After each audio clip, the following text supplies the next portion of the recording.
Adik-adikku sayang, rajinlah.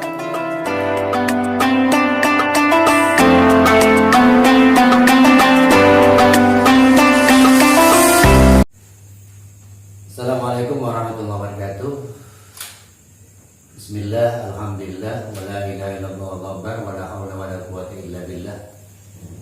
Anak-anak Bapak, mahasiswa Fakultas Dakwah yang Bapak sayangi dan Bapak banggakan, alhamdulillah pada pertemuan kali ini kita dapat bertemu kembali dalam mata kuliah dakwah dalam perspektif Al-Quran dan Al-Hadis.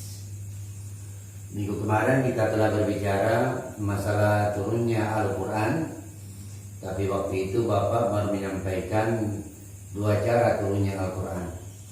Sementara turunnya Al-Quran dari berbagai sumber, dari berbagai pendapat, ada 7 cara turunnya Al-Quran. Cara turunnya Al-Quran kepada Nabi kita Muhammad SAW, yang pertama adalah melalui malaikat Jibril. Jadi Allah menurunkan Al-Quran kepada malaikat Jibril. Dari malaikat Jibril Allah turunkan kepada Nabi Muhammad, pada Nabi Muhammad. Kemudian yang kedua, cara turunnya Al-Quran melalui mimpi. Kemudian yang ketiga adalah malaikat berwujud laki-laki. Itu turunnya Al-Quran. Jadi adalah malaikat datang kepada Nabi dengan berwujud seorang laki-laki. Kemudian yang keempat, malaikat berbentuk aslinya. Jadi malaikat itu turun kepada Nabi Muhammad SAW membawa wahyu dengan berbentuk aslinya. Sebagaimana yang kita lihat, kita baca kisah ketika Nabi Muhammad SAW menyampaikan wahyu kepada Nabi ketika ayat pertama turun. Jadi ketika Al-Quran turun pertama kali di Gua Hira, itu malaikat datang dengan bentuk aslinya. Dia merangkul Rasulullah SAW sehingga Nabi itu agak sulit untuk bernapas. Kenapa? Karena malaikat menyampaikan wahyu dengan aslinya. Kemudian yang kelima, ayat itu turun langsung dari Allah. Jadi Allah tidak memperantara malaikat, tidak perantaraan mimpi, tidak berperantaraan yang lain, tapi Allah itu langsung menurunkannya, memberikannya kepada Nabi Muhammad SAW.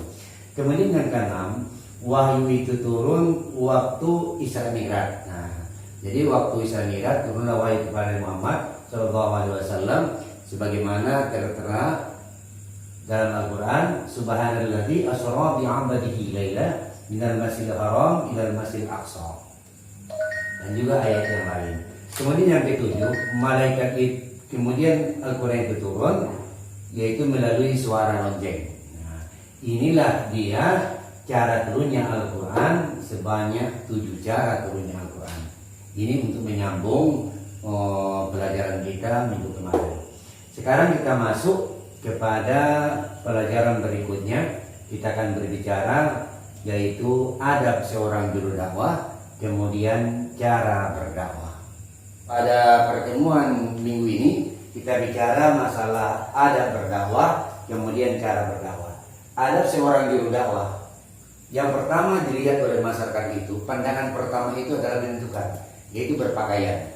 Jadi bagaimana cara berpakaian kita apabila kita mau melaksanakan ceramah, mau pergi ke kampung, mau pergi ke kantor, kemanapun kita dipanggil untuk berceramah, cara berpakaian. Cara berpakaian itu menentukan. Khususnya usahakan bagaimana rapi. Kupiah itu jangan mencong-mencong. Ketika dia mencong, jadi perhatian orang. Kemudian yang kedua, cara berbicara dengan orang tua.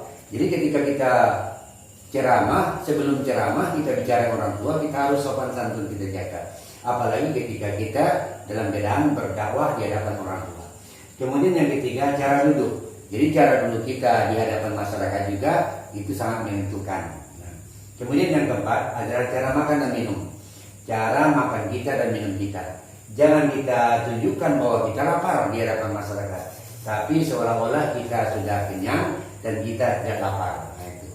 Kemudian yang kelima adalah pandangan mata. Ketika kita ceramah di hadapan orang tua, di hadapan masyarakat, pandangan mata kita usahakan jangan satu arah. Jangan minta-minta ada situ cewek cantik, di situ beda tempatnya. Itu tidak boleh. Anak-anak bapak yang bahagia. Jadi tidak boleh satu arah. Minta-minta di situ banyak ada yang baheno, yang gimana gitu. Jadi pandangan kita ke situ. Walaupun ada yang lucu-lucu kita lihat, pandangan kita jangan hanya satu arah, tapi semuanya kita pandang. Berbeda kita pandang. Itu akan menarik perhatian pada masyarakat. Jadi diantaranya adalah ada berdakwah. Sekarang kita masuk kepada cara berdakwah. Baiklah anak-anak bapak, para mahasiswa yang bapak sayangi dan bapak banggakan, kita tadi sudah berbicara masalah adab berdakwah, adab seorang juru dakwah apabila dipanggil ke masyarakat. Sekarang kita kembali kepada poin yang kedua, yang ketiga, yaitu cara berdakwah. Bagaimana cara berdakwah yang baik itu?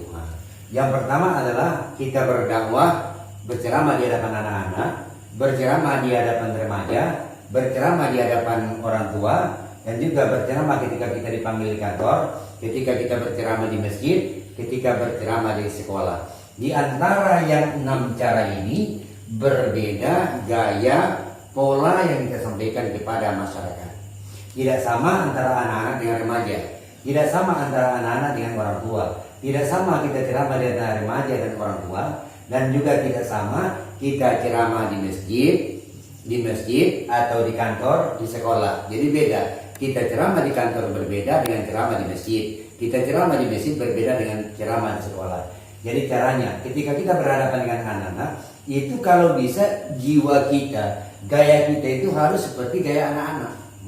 Kalau bikin nyanyi-nyanyi pokoknya nyanyikan adik-adikku sayang, rajinlah belajar, cepat-cepat pergi ke sekolah. Dengar baik-baik gurumu mengajar, jangan main-main nanti guru marah. Kalau adik-adik rajin belajar, ilmu cepat dapat, guru pun senang. Kalau adik-adik malas belajar, guru yang sayang jadi berkurang. Itu kita terapkan untuk anak-anak, jangan diterapkan untuk orang tua. Dengan remaja juga tidak sama dengan ceramah di hadapan anak-anak. Kalau remaja mungkin bagaimana gaya masa muda dia, bagaimana gaya masa muda dia, gaya berpacaran. Makanya ada mahasiswa yang bertanya kepada saya, Pak Ustadz, bagaimana cara berpacaran menurut Islam? Kan ada loh, menurut saya ada cara berpacaran menurut akal, ada menurut Islam. Kalau menurut Islam, ketika kamu ngirim WA atau surat, boleh dibaca orang tuanya. Kemudian kalau kamu datang malam minggu, duduklah bersama orang tuanya, kan gitu. Kalau mau nonton dengan bapak ibunya. Itu cara Islam untuk berpacaran. Tapi berbeda dengan gaya kamu sekarang. Gaya mahasiswa sekarang kalau berpacaran, akal liu. Kalau akal liu enak-enak, itu lakukannya. Padahal itu tidak dibolehkan. Kemudian cara berceramah di hadapan orang tua. Ketika kita berceramah di hadapan orang tua, kita membahas masalah tauhid, masalah kematian, masalah yang lain.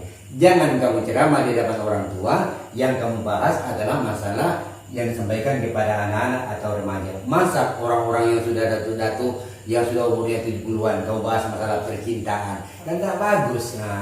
Itu adalah untuk remaja. Percintaan boleh, tapi cinta orang tua terhadap Allah Subhanahu wa Ta'ala, karena sebentar lagi mereka meninggal. Kemudian yang kedua ceramah di kantor. Ceramah di kantor berbeda dengan ceramah di masjid. Ceramah di masjid berbeda dengan ceramah di sekolah. Jadi ini adalah cara berdakwah yang baik yang kita laksanakan. Apabila ini kita laksanakan, mudah-mudahan orang akan senang dengan kita, orang akan bangga dengan kita, dan mudah-mudahan orang akan manggil kita ceramah. Gitu. Jadi anak-anak bapak para mahasiswa, mudah-mudahan apa yang saya sampaikan pada pertemuan yang kedua ini bermanfaat, dapat kamu terapkan nanti dalam kehidupan kamu sehari-hari. Nanti kamu selesai dari fakultas dakwah, kemudian kamu sampai di kampung, masyarakat telah menunggumu akan menjadi seorang juru dakwah. Apalagi anak-anak bapak yang perempuan, ada yang perempuan sekarang, masyarakat sangat menunggu para ustazah yang akan berdakwah di kalangan kaum ibu-ibu. Demikian saja yang Bapak sampaikan materi dakwah dalam perspektif Al-Quran pada kesempatan ini. Mudah-mudahan kita semuanya dijauhkan oleh Allah Subhanahu wa taala dari Covid-19. Mudah-mudahan kita sehat, kita panjang umur dan dimudahkan oleh Allah rezeki. Demikian saja anak Bapak, kita akhiri dengan ucapan Allahumma bi'la wa bi'barik. Wassalamualaikum warahmatullahi wabarakatuh.